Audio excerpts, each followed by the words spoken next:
Hello, everybody, and welcome to my channel Learn with Piyush.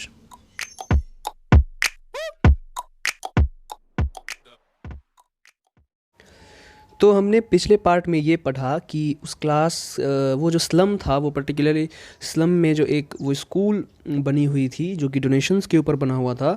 उसके अंदर बच्चे कैसे थे, उनकी क्या हालत थी, वो किस स्थिति, वो किस कंडीशन में अपना जीवन जी रहे थे। और हमने उस क्लास में 2 3 4 बच्चों के एग्जाम्पल कैरेक्टर के तौर पे एग्जाम्पल लेके हमने डिस्क्राइब किया कि वहाँ के बच्चे कैसे थे।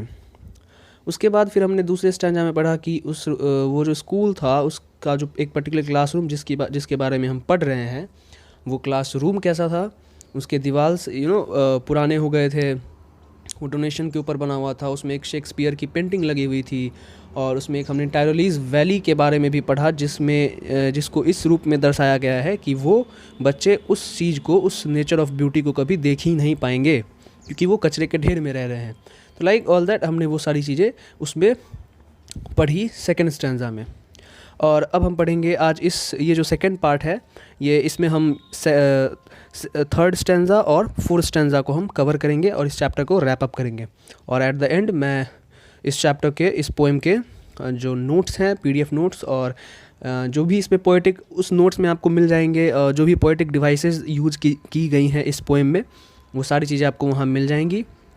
और तो आइए अब हम सीधे पोएम पे आते हैं। So as the stanza goes, like surely Shakespeare is wicked, the map a bad example, with ships and sun and love tempting them to steal. अभी जो दो लाइन है, ये दो लाइन्स के बहुत ही ज़्यादा डीप मीनिंग है। वो कैसे हैं मैं बताता हूँ। Surely Shakespeare is wicked, wicked का मतलब होता है शैतान। The map a bad example, और वो जो मैप है जिसके through you can see the beautiful world that is provided by the God, तो वो जो मैप टंगा हुआ था उनके क्लास में, वो उन बच्चों के लिए जो है वो एक बैड एग्जाम्पल है, मतलब वो एक गलत उदाहरण है, वो वहाँ नहीं होना चाहिए था उनके हिसाब से। और शेक्सपियर जो है वो क्या है, एक शैतान है। अब जहाँ से हम और आप देख रहे हैं वहाँ से शेक्सपियर बिल्कुल ही शैतान नहीं है। ही वॉज वो बहुत ही साहित्य के बहुत बड़े महारथी थे शेक्सपियर, लिटरेचर के। और जो मैप, एक पर्टिकुलरली मैप अगर हमारे रूम में है और हम नेचर को उसके थ्रू देखते हैं, तो that is that is something that gives you peace, that gives you pleasure, जो कि आपको अच्छा लगता है देख के। But for them, for the children of that particular slum, उनके लिए शेक्सपियर जो थे वो शैतान थे, और मैप जो था वो एक गलत उदाहरण था उनके लिए। With ships and sun and love, अब यहाँ पे शिप्स, सन और लव जो है, शिप्स यहाँ पे सिंबलाइज करता है आपको प्रोस्पेरिटी को, son is the bright future and love is obviously love. So ये जो तीन चीज़ हैं, ये joy, happiness, prosperity, bright future, enjoyable life, luxurious life, ये सारी चीज़ें जो है वो क्या कर रही हैं, उन बच्चों को टेम्प्ट कर रही है, वो उकसा रही हैं उन बच्चों को कि या तो ये चीज़ें मिले या नहीं तो इसे चुरा लो। यानी कि एक तरीके से वो उन्हें गलत तरीके से टेम्प्ट कर रही हैं। क्यों? क्योंकि उन बच्चों के लिए, स्लम के बच्चों के लिए, there world was that particular narrow street, वो गली, पतली पतली सी गली, वो कचरे के ढेर, वही टूटे फूटे मकान जिसमें वो रहते थे, उनके लिए वही उनकी दुनिया थी। लेकिन अब सिंस उनके क्लासरूम में शेक्सपियर का फ़ोटो टंगा हुआ था, एक मैप था जिसके थ्रू आप वर्ल्ड देख सकते हो, तो वो दोनों चीज़ें उनके हिसाब से जो हैं वो एक गलत एग्जाम्पल और गलत चीज़ें वहाँ पे थी, वो वहाँ नहीं होनी चाहिए थी। तो इन दो लाइंस का मतलब ये हुआ। अब है for lives that slightly turn in their cramped holes, मतलब वो जो भी लोग वहाँ पे जी रहे थे, अपना जीवन जी रहे थे, उनका जीवन जो है लाइक धीरे धीरे बहुत तेज़ी से टर्न होते गया from the worst situation to worst situation, मतलब उनकी स्थिति दिनों दिन बिगड़ती ही जा रही है, या जा रही थी या जाएगी। In their cramped holes, cramped holes मतलब उनके वो जो जहाँ पे रहते थे, जो घर था उनका, वो इतना छोटा था, लाइक होल्स, जैसे कि चूहे रहते हैं बिल में, तो उनका बिल कितना छोटा छोटा होता है। तो लाइक फॉर ह्यूमन, जैसे कि जितने बड़े घर में हम या आप रहते हैं, उनके घर उसके कंपैरिजन में, हमारे घर के कंपैरिजन में बहुत ही छोटे हैं, बहुत ही छोटे। Like it is nothing. The worst situation, the worst condition आप सोच भी नहीं सकते, उस कंडीशन में वो लोग वहाँ पे रहते हैं। मतलब they live a very miserable life, very miserable life. From fog to endless night, मतलब from fog to endless night, मतलब उनकी जो फॉग यहाँ पे डिस्क्राइब करता है something that is disability to see anything, या फिर disability to see clearly anything clearly. मतलब उनके जो फ्यूचर है, एज ऑलरेडी डिस्क्राइब्ड अर्लियर, उनके जो फ्यूचर हैं वो फॉगी हैं, मतलब कुछ अता पता नहीं है उनका फ्यूचर क्या होगा, उनका कल क्या होगा, खाना मिलेगा भी या नहीं मिलेगा। और एंडलेस नाइट मतलब एंडलेस नाइट एंडलेस तब होती है जब आपको नींद नहीं आती है। जब आपको नींद आती है, जब आप सोए होते हैं, तो आपके लिए रात और चुटकियों में भी निकल जाती है, पता भी नहीं चलता। बट आप जगे हुए होते हो तब रात बहुत लंबी होती है, लाइक इट इज़ पता नहीं रात कब ख़त्म होगी। तो यहाँ पे जगने का 2 कारण हो सकता है, या तो वो भूखे हैं, और ऑब्वियसली वही रीज़न होगा कि मतलब वो जो भूखे होते हैं तो उनके लिए रात जो है like it is endless night, ऐसी रात जो कभी ख़त्म ही नहीं होती। मतलब वो उनके जो जीवन में है बहुत ही ज़्यादा कठिनाइयाँ हैं, बहुत ज़्यादा कठिनाई है। वो सुबह उठ के यही सोचते हैं कि खाना कैसे मिलेगा एंड ऑल, और अगर ना मिले तो फिर रात उनके लिए बहुत लंबी हो जाती है, endless night. Very miserable conditions they live in. On their slag heap these children wear skins peeped through by bones and spectacles of steel on their slag heap होता है कि कचरों का ढेर, जो भी गंदे चीज़ होते हैं, जो भी कूड़े कचरे होते हैं, उनका ढेर जो होता है, उस ढेर पे वो लोग रह रहे हैं, ये बच्चे रह रहे हैं। और वो जो बच्चे जो वहाँ पे रह रहे हैं, wear skins peeped through bye bones. Skins peeped through bye bones का मतलब ये हुआ कि उनके जो हड्डी हैं वो ऐसा लग रहा है, आपको देखने से ऐसा लगेगा कि वो हड्डियाँ जो है उनकी शरीर की, वो उनके स्किन से बाहर आ रही हैं, बाहर की ओर आ रही हैं। मतलब वो इतने ज़्यादा अंडर नरिश्ड थे, वो इतने ज़्यादा माल न्यूट्रिशन के शिकार हुए थे, इतने ज़्यादा वीक थे वो कि देवर लाइक, इन्होंने कपड़े नहीं पहने, इन्होंने स्किन पहने हैं, इन्होंने स्किन पहन रखा है। मतलब इतने ज़्यादा वो वीक थे और इतने ज़्यादा थिन थे, स्किनी थे। And spectacles of steel with मेंडेड glass. Spectacles of steel का मतलब ये हुआ कि वो इतनी ज़्यादा पॉवर्टी में जी रहे थे, इतनी ज़्यादा गरीबी थी उनके पास कि they don't have enough money to buy their own spectacles. तो वो सारी चीज़ें क्या करते थे, वो स्पेक्टिकल्स जो हैं वो जो रिच लोगों के द्वारा फेंकी गई होती हैं, जो भी चीज़ें, उन्हें मरम्मत करके वो क्या करते थे, उसे पहना करते थे। यहाँ पे इसका एक जो डीप मीनिंग होगा वो ये होगा कि गरीबी उनके पास इतनी थी कि वो उनके पास रिसोर्सेज इतने कम थे कि वो एक ऐसे पार्ट बन गए थे सोसाइटी के, एक ऐसा डार्क सेक्शन बन गया है वो हमारे सोसाइटी का, जिसमें कि उनका खुद का कुछ नहीं है। जो भी अमीर लोग हैं वो क्या करते हैं, जो भी उनके द्वारा छोड़ी गई चीज़ें होती हैं उन पे उनका जीवन गुजर बसर होता है। लाइक कचरे के ढेर पे उनका जीवन होता है, लाइक कचरे के ढेर पे वो अपने रह रहे होते हैं, उनका सब कुछ वही दुनिया, एज अ दुनिया वो कचरा का ढेर ही है। और वो कचरे का ढेर किसके द्वारा बनाया गया है, वो हम अमीरों के द्वारा बनाया गया है। तो लाइक हम अमीर जो चीज़ छोड़ देते हैं, जो चीज़ डिस्कार्ड कर देते हैं, वो उनके लिए as a kind of privilege या काइंड ऑफ रिसोर्स हो जाता है। तो मतलब इतनी ज़्यादा बुरी स्थिति उन लोगों की होती है। Like bottle beads on stones, मतलब वो जो स्पेक्टिकल्स वियर करते थे, पहनते थे, वो जोड़ जोड़ के जैसे शीशे, जैसे पत्थर से अगर हम कोई शीशा तोड़ दें तो कैसे स्कैटर हो जाता है, और उसको हम जोड़ के अगर हम कोई चीज़ बनाएं तो वो कैसा लगेगा दिखने में। लाइक वाइज उनका भी जो स्पेक्टिकल्स वो पहनते थे वो बच्चे, उनके वो सेम टू सेम वैसे ही दिखते थे।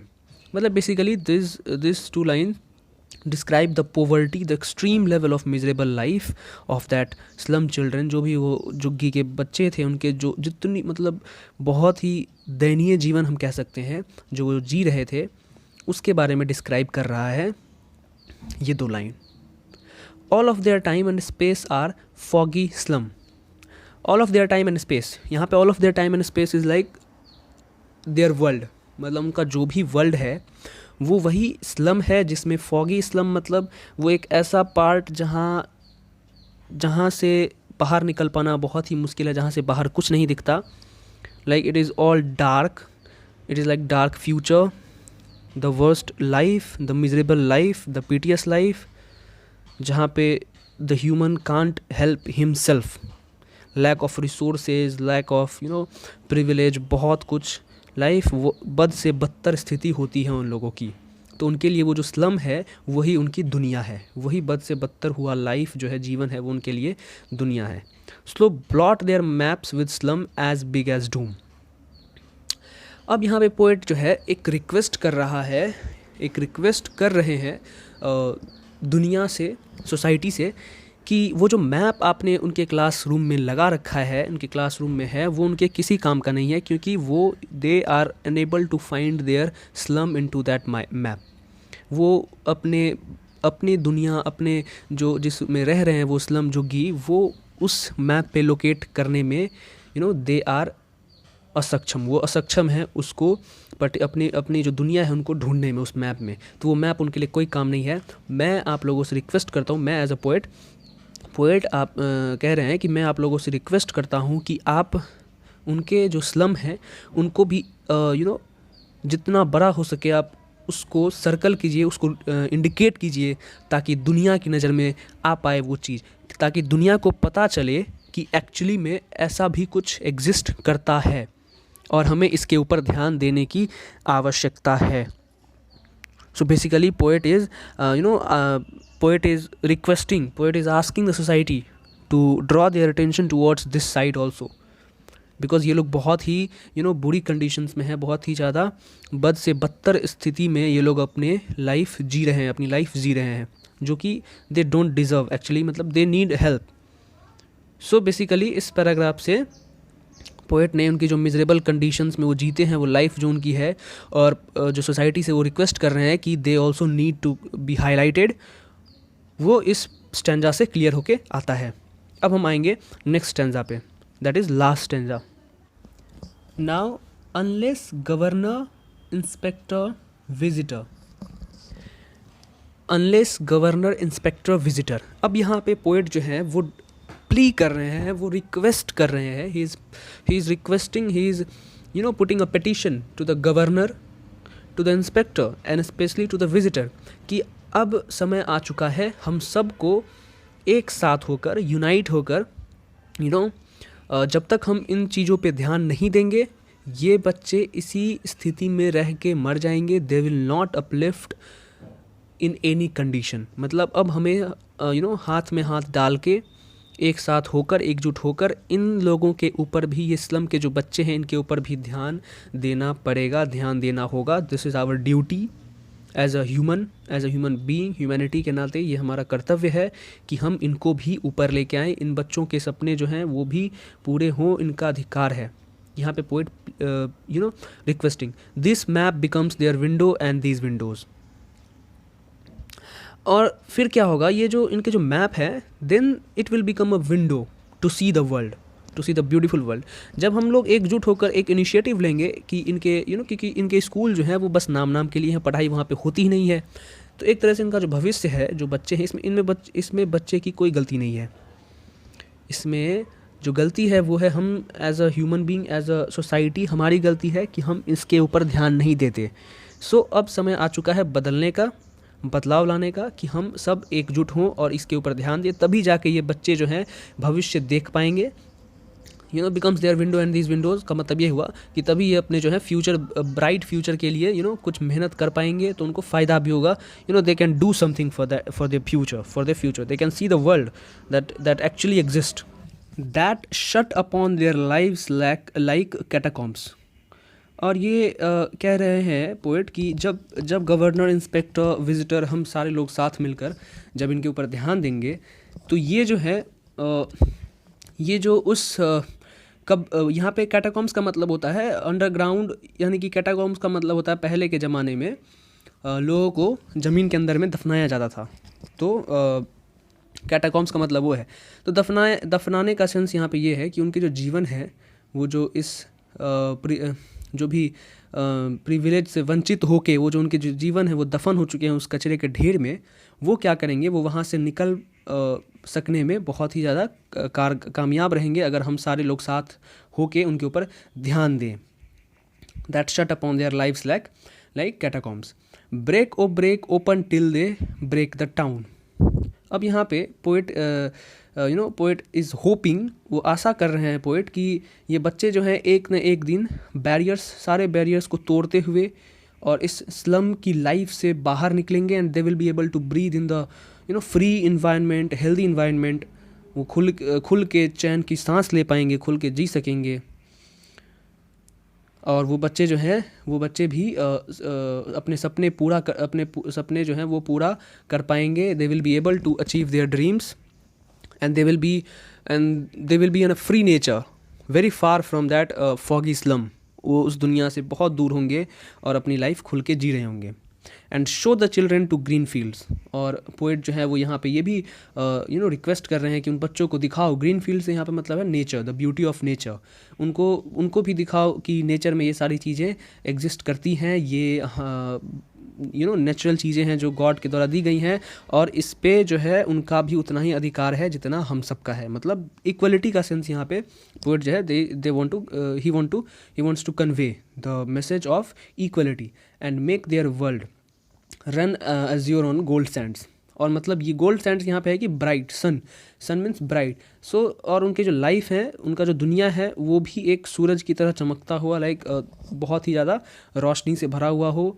दे will be able to live a dreamful life, जिसमें वो अपने ड्रीम देखें, उनको देखने का हक हो, उनको सपने पूरे करने का हक हो। And they just live their life very happily and let their tongues run naked into books and white and green leaves open. अब यहाँ पे let their tongues run naked into books मतलब ये है कि एंड ग्रीन लीव्स ओपन मतलब ये है कि इनको भी द बेसिक फंडामेंटल राइट्स होते हैं कि राइट टू एजुकेशन, बहुत सारे right to information, right to speech, right the freedom of speech, वो सारी चीज़ें इनको भी दो, इनको भी प्रोवाइड कराओ, ताकि ये भी एज ए सोसाइटी में बिग पार्ट ले सकें। And they will also enjoy the basic rights that is being given by the government. तो उनको वो सारी चीज़ें यहाँ पे मिलनी चाहिए, वो सारे अधिकार उनको भी मिलने चाहिए। और वो जो है वो ना ही सिर्फ बुक से सीखें, बल्कि जो आसपास के लाइफ हैं, जो बाहरी दुनिया है, उनसे भी वो कुछ सीखें। History theirs whose language is the सन।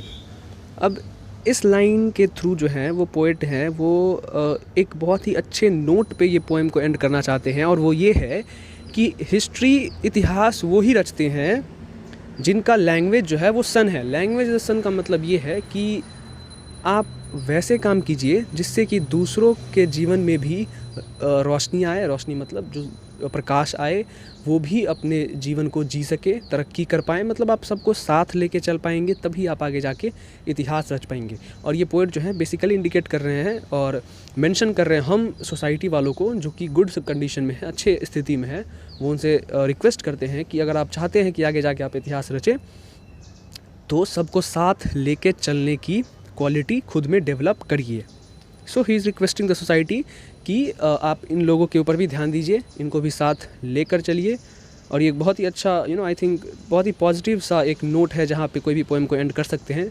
और एक्चुअली में पोएट ने यहाँ पे, स्टीफन स्पेंडर ने यहाँ पे इस पोएम को एंड किया है। So here the chapter and the poem ends. और यही थी पूरी पोएम जो मैंने अभी आपको डिस्क्राइब की है। और ये पार्ट 2 फाइनल पार्ट है, इसके बाद कोई पार्ट नहीं आएगा इसका।